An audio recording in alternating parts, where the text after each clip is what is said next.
A pergunta que eu costumo fazer diante da situação, de muitas situações que nós encontramos de injustiça no nosso país e no mundo, é: qual o papel da igreja diante das injustiças sociais? Será que a igreja teria algum papel?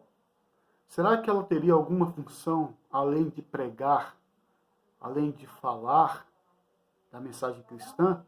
É sobre isso que eu quero discutir hoje.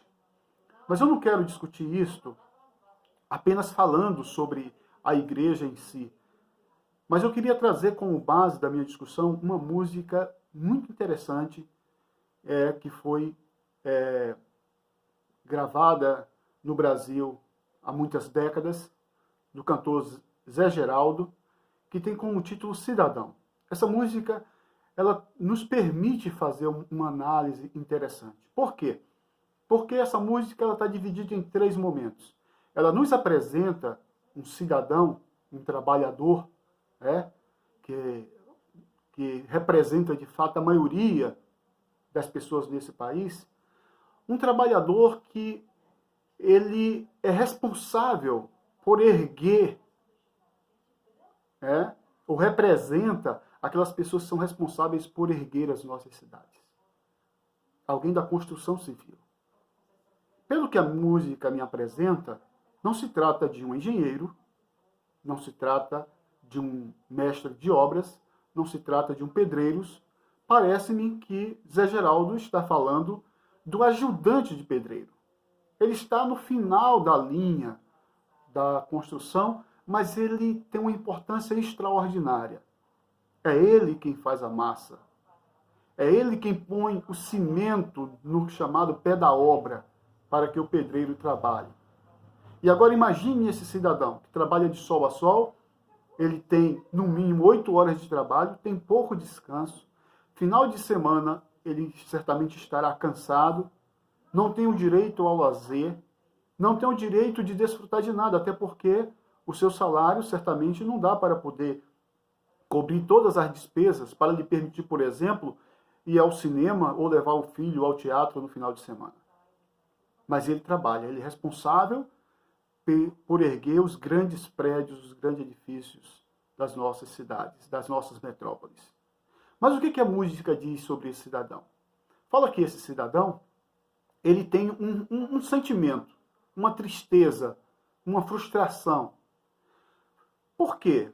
Porque ele ajudou a erguer um edifício que se tornou, quando ele chegou ali, certamente está falando de um edifício que só tinha chão ou alguma coisa, deserto, e de repente ele ajuda a erguer esse edifício. Se torna um edifício bonito, belo. A gente pode imaginar isso enquanto a gente ouve ou lê a música de Zé Geraldo.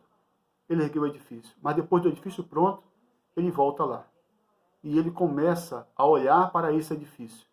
Mas enquanto ele está ali tentando admirar aquela obra que é o resultado do seu trabalho e do seu suor, aparece um cidadão que não o conhece, que não sabe a relação da história daquele cidadão, daquela pessoa com aquele edifício, e pergunta para ele se ele está admirado ou se está querendo roubar. Bom, quando ele estava lá como trabalhador, as pessoas não viam, mas agora estão vendo. Ele não tem direito mais àquele espaço. Ele não tem direito a nem olhar para aquilo que ele mesmo construiu. Aí vem a primeira injustiça contra esse cidadão. Bom, ele não tem o direito a morar no que ele construiu. Isso já seria uma grande injustiça. Mas ele, além de não poder morar, ele não pode nem admirar, porque ele já vai ser confundido com alguém que está querendo roubar por conta da sua condição social, que apesar de ter construído o edifício, não ganhou o suficiente para ter uma condição social melhor, uma condição econômica melhor. Agora vem a segunda estrofe da música. Esse moço fala de um outro sentimento que ele tem, de uma outra tristeza, de uma outra angústia. Ele fala de uma escola que ele construiu. E ele diz que lá ele colocou, ele pôs a massa, fez cimento, né? O texto diz. Ele ajudou a levantar. Aí a filha desse rapaz, inocente, chega para ele toda feliz, contente, diz: pai, eu quero me matricular nessa escola. E aí ele tem a segunda decepção. É dito para ele que ali, criança de pé no chão não pode estudar. E por que a sua criança está no pé no chão? Porque ele não trabalhou? Porque ele não produziu? Porque ele não contribuiu para a construção da cidade ou da escola? Não. É porque o que ele ganhou não foi suficiente para dar à filha a condição digna para poder estudar. Então, vem a segunda decepção. Mas então ele fala da igreja, onde ele também ajudou a levantar, ajudou a construir a igreja. E ele diz: está vendo aquela igreja, olhe, onde o padre diz amém, eu pus o sino no badalo, lá enchi a minha mão de calo, lá eu trabalhei também. E aí ele diz que a igreja é o único lugar que ele considera que valeu a pena. Por que ele considera que valeu a pena o seu trabalho na igreja? Porque lá o padre deixa ele entrar. E foi lá que ele ouviu a mensagem que lhe dá consolo, que lhe dá esperança. Qual é a mensagem? A mensagem é: Jesus disse, rapaz, deixa de tolice. Ela é uma mensagem encorajadora. Não se deixe amedrontar. E aí vem a outra parte da mensagem. A mensagem diz: fui eu. Cristo está dizendo para ele, nessa mensagem, quem criou a terra, enchi o rio, fiz a serra, não deixei nada faltar. Eu também fiz. Só que você construiu a escola, você construiu o edifício, você construiu a igreja. Eu enchi a terra, eu fiz os mares, fiz tudo, não deixei nada faltar. Mas o homem criou asas e na maioria das casas eu também não posso entrar. É um cidadão frustrado que encontra com um Deus frustrado também, que se identifica com a sua dor, com a sua frustração. E isso lhe dá um consolo. E aí eu pergunto, é negativo isto? Não. Porque nós sabemos que, na verdade, a igreja é esse espaço de esperança. Os templos, as nossas igrejas, são espaços de esperança. São espaços onde as pessoas encontram mensagens animadoras. Mas, diante da pergunta que eu fiz, qual o papel da igreja diante das injustiças sociais? A preocupação que me vem nesta música é que ela deixa em aberto uma questão. A questão é, será que o papel da igreja diante das injustiças sociais é tão somente consolar os sofredores do mundo? Levar uma mensagem de consolo para eles? Ajudá-los a se manter resignados diante da dor e do sofrimento? Será que esse é somente o papel da igreja? Ou será que Cristo poderia dizer mais alguma coisa para esse cidadão? Ou Cristo tem alguma coisa mais a dizer? Pensando nisso, eu tomaria como referência os profetas. Os profetas do chamado Antigo Testamento. Olha que coisa interessante. A mensagem profética, ela tem consolo. Se você vê nos momentos de dor, de sofrimento, de angústia, de opressão, que muitas pessoas estavam sofrendo dentro do reino de Israel, o profeta surge com uma mensagem de esperança. Se você ler os profetas maiores, os profetas menores, Isaías, Jeremias, todos esses livros, Ezequiel, Daniel, são mensagens de esperança para o povo que está sofrendo, para o povo sofredor. Só que os profetas, parece que eles entendiam que somente dar uma mensagem de esperança para as pessoas é cumprir, em parte, apenas a sua missão. A sua missão tinha mais do que isso. E por isso ele também se compromete em exortar as pessoas a se arrependerem, a reconhecerem os seus próprios erros também. E aí vem a mensagem mais forte do profeta, que é a mensagem de denúncia. Os profetas não só consolam os que estão sofrendo, os profetas denunciam aqueles que estão causando esse sofrimento. Se você vai ler o livro do profeta Isaías, no capítulo 5, você vai ver uma sequência da palavra ai. A palavra ai, uma palavra de juízo, é uma sequência. E Isaías, nesse capítulo, ele vai desvendar o que estava acontecendo em Israel na sua época. Isaías vai falar, vai condenar todos os tipos de opressões, a opressão que vem de todos os lados, que vem de todos os tipos, que vem de todos os modos. Inclusive, em Israel, as pessoas tinham a sua herança, a sua terra, o seu patrimônio, né?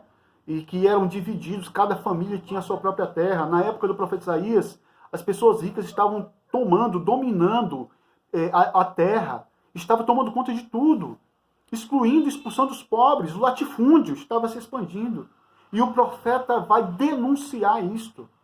Porque enquanto alguns estavam ampliando os seus territórios, né, como hoje no Brasil invadem-se a floresta amazônica, expulsa os indígenas, né, aquelas pessoas estavam querendo tomar conta de tudo.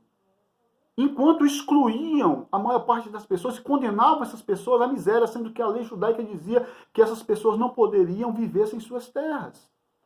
Elas eram condenadas. Era um processo cruel, bárbaro, violento. Mas o problema maior não é nada. É que tudo isso acontecia com a conivência dos governadores, com a conivência dos juízes, que muitas vezes, na hora de julgar a causa do pobre, aqueles que ofereciam mais dinheiro para eles, eles davam a causa em favor. Então essa prática dentro do reino de Israel chamou a atenção dos profetas e eles denunciam isto. Então a pergunta que faço é o seguinte: parece-me que no Brasil, parte da igreja brasileira está somente comprometida em gerar uma espécie de consolo e, em alguns casos, pior, de falsa esperança, como é o caso dessas pessoas, dessas pregações, que tenta convencer as pessoas que elas estão na pobreza, que elas estão no sofrimento, que elas estão na dor, porque elas estão possuídas por espíritos malignos e, com isso, demonstram um racismo e um preconceito contra as religiões de matriz africana, ao mesmo tempo que ilude as pessoas, fazendo-as acreditar que o problema delas é espiritual. E o problema das pessoas no Brasil, do sofrimento, da miséria, não é espiritual. O problema é político, o problema é econômico, o problema é de injustiça social. É da opressão que os grandes e os poderosos do Brasil têm praticado. E, infelizmente, muitas igrejas têm se recusado a olhar para isso de frente, a encarar. Até porque dentro da igreja existem muitos que estão lucrando com a miséria do povo. Então, acho que chegou o momento da igreja entender que ela deve continuar preocupada em consolar as pessoas. Mas, acima de tudo, a igreja brasileira precisa se comprometer com uma sociedade justa, com uma sociedade verdadeira, com uma sociedade plural, com uma sociedade que respeita, com uma sociedade que inclua, com uma sociedade diferente. E esse compromisso exige, acima de tudo, a denúncia daqueles que ajudam a aprofundar a miséria e que recusam qualquer tipo de opinião que seja contrária a isto. Então está na hora da gente entender que os púlpitos da nossa igreja devem ser o lugar de consolo dos sofredores, mas deve ser o lugar também da consciência, para que as pessoas não fiquem acreditando que seus problemas são apenas espirituais ou sejam espirituais, porque acima de tudo os problemas são de ordem humana, de decisões que acontecem nas nossas câmaras de vereadores, de deputados, nas câmaras federais, das decisões dos nossos governantes. E se todos se comprometerem com uma sociedade justa, com uma sociedade melhor, então nós teremos esperança. Mas enquanto nós estivermos somente tentando consolar os que sofrem, nós estamos contribuindo para que a injustiça se perpetue e as pessoas continuem no sofrimento, vindo para a igreja, sem entender a razão e a causa da sua dor.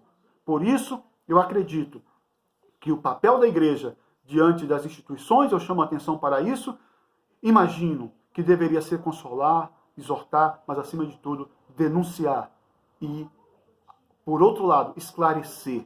Mostrar para as pessoas que a igreja não está comprometida com nenhum tipo de injustiça. Ela está do lado da verdade, ela está do lado da justiça, ela está do lado dos que sofrem. E quando ela tem que escolher entre os que sofrem e os que causam sofrimento, ela não tem dúvida, ela fica do lado dos que sofrem. Que Deus vos abençoe. Muito obrigado por você me acompanhar, por você assistir. Espero que essa minha fala tenha contribuído de alguma forma. Eu gostaria de pedir que você, gostando dessa fala, gostando desse vídeo que eu estou gravando, que é um projeto antigo que eu estou retomando agora, se você gostou disso, que você possa, então, não só dar o seu like no meu canal, mas também se inscrever, convidar outras pessoas a se inscreverem, né? Ajudar a gente a expandir essa mensagem, tá certo? Conto com todos, um abraço, até a próxima.